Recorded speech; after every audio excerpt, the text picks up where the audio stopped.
Presentó su plataforma política para los comicios del próximo año, denominado Plan de Desarrollo 2018-2024, en donde se plantea la reasignación de 412.716 millones de pesos para usos más productivos y eficientes. Para analizar el tema me acompañan Jonathan Ruiz, Abraham González y Baude Barrientos. Bienvenidos. Gracias, Susi. Hola, Susi. Gracias. Pues acabamos de ver un fragmento de este documental Esto Soy, de Andrés Manuel López Obrador, producido por Epigmenio Ibarra, dirigido. Y pues, ¿qué opinan de este plan? Ya algunas cosas ya las habíamos platicado, ya sabíamos que venían, ¿no? Pues no nos sorprende, pero precisa, ¿no?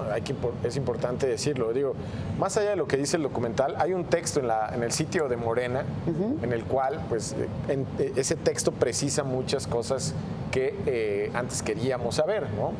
Por ejemplo, ¿qué va a pasar con las empresas que pues ya calificaron para construir el aeropuerto, ¿no? Que no quiere el precandidato Andrés Manuel López Obrador? Pues esas empresas, en teoría, digo, de acuerdo con lo que dice ese escrito, si gana Andrés Manuel López Obrador, pues se trasladarían al aeropuerto de Santa Lucía, ¿no?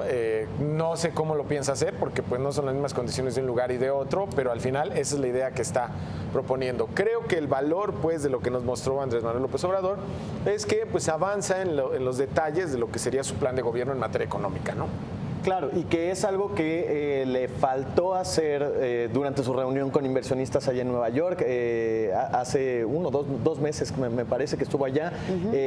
Incluso se generó algo de volatilidad en el tipo de cambio, y se generó volatilidad precisamente porque había bastante incertidumbre en lo que a su proyecto concierne, ¿no? Y vaya, que de alguna manera ya tengamos ideas más firmes, eso ayuda bastante. Sin embargo, bueno, también entre los inversionistas todavía existe esta visión de que si esto fortalece a López Obrador, entonces genera volatilidad. Si lo debilita, entonces el peso gana.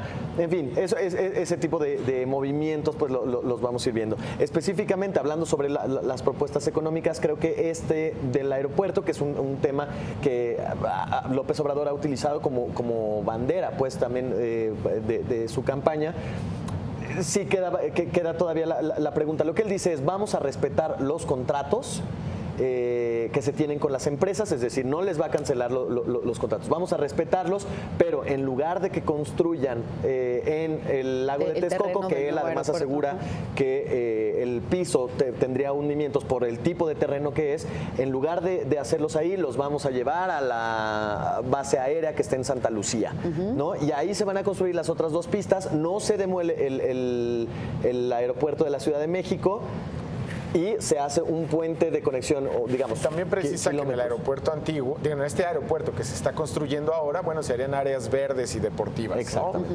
¿No? Vamos, es un poco más avanzar. La visión, yo siento, porque digo, esto no se trata solo del aeropuerto, en realidad el escrito y el documento Esto Soy, pues es mucho más amplio y habla de su plan de gobierno, claro, ¿no? Que en teoría no se va a oponer a ideas de mercado, no obstante, pues sí habla de proyectos donde podría hacer crecer la participación del gobierno en la energía, como lo sabemos, y también precisa: tenemos 6 refinerías, las vamos a modernizar y vamos a construir 2 refinerías más, una de ellas en Tabasco, ¿no? ¿Para qué? Pues para producir más combustibles, ¿no? Justamente aquí lo tenemos en pantalla, porque la intención es, además de estas refinerías, pues aumentar la generación hidroeléctrica, es decir, reparando, porque también dice eso, reparando las hidroeléctricas y, bueno, rehabilitación de centrales termoeléctricas y demás.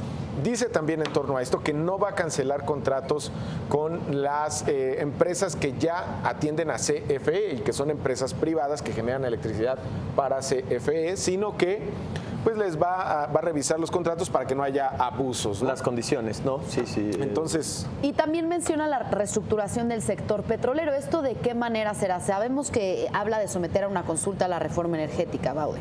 Sí, efectivamente, eso sí, siempre lo ha dicho, ¿no? Desde que nació la reforma energética, López Obrador ha dicho que va a ser una consulta. Bueno, antes decía que le iba a echar popular. para atrás, ¿no? Pues decía que consulta popular, o sea, le iba a preguntar a cualquier persona que se encontrara, ¿qué opinas de la reforma energética? Y pues eso creo que no es correcto, ¿no? Porque no todo el mundo está enterado, ¿no? Yo creo que el proyecto de nación de López Obrador es un ejercicio bastante valiente, ¿no? En el sentido de que le está cuantificando que quizás son cifras un tanto irreales, ¿no? Pero que tenemos que ver el detalle o la metodología con lo cual llegó a esas conclusiones.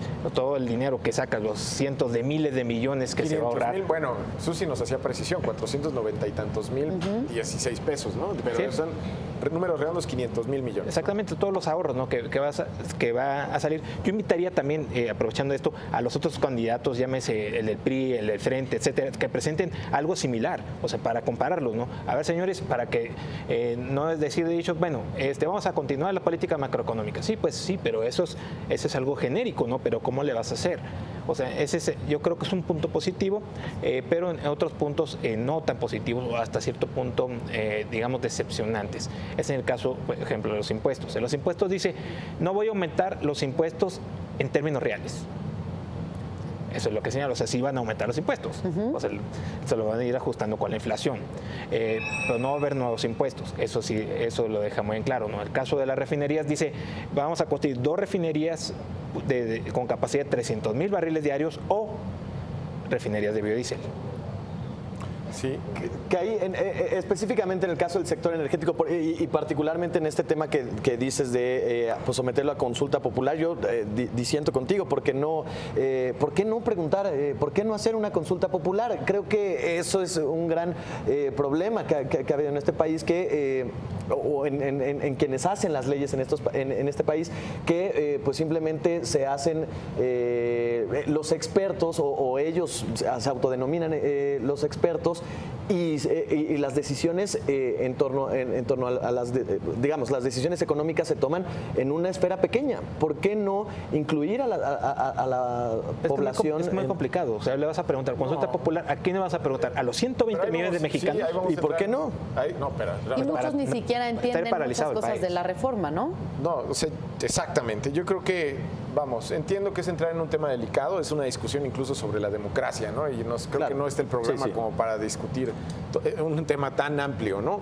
Pero coincido con Baude en que, pues, y yo creo que el público entiende esto también, no toda la gente está capacitada o tiene la información suficiente en su cabeza. Habría que dar para entender pues cuál es la circunstancia de un negocio como el energético. Entonces, entiendo que las decisiones no pueden pedírsele a cada persona de este país porque evidentemente tendríamos una decisión muy pulverizada, ¿no? Pero bueno, no entremos en eso porque es un dilema amplio, ¿no?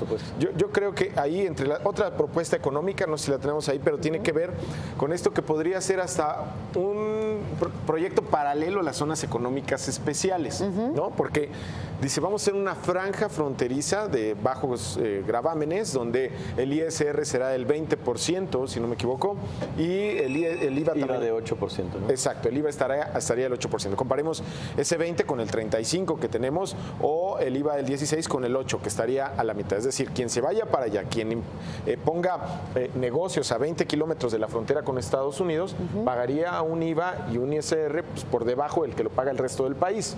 Okay. Esto en teoría... Salarios mínimos al doble también. Y el salario mínimo al doble. Ahí hay trampa, pero ahorita lo hablamos.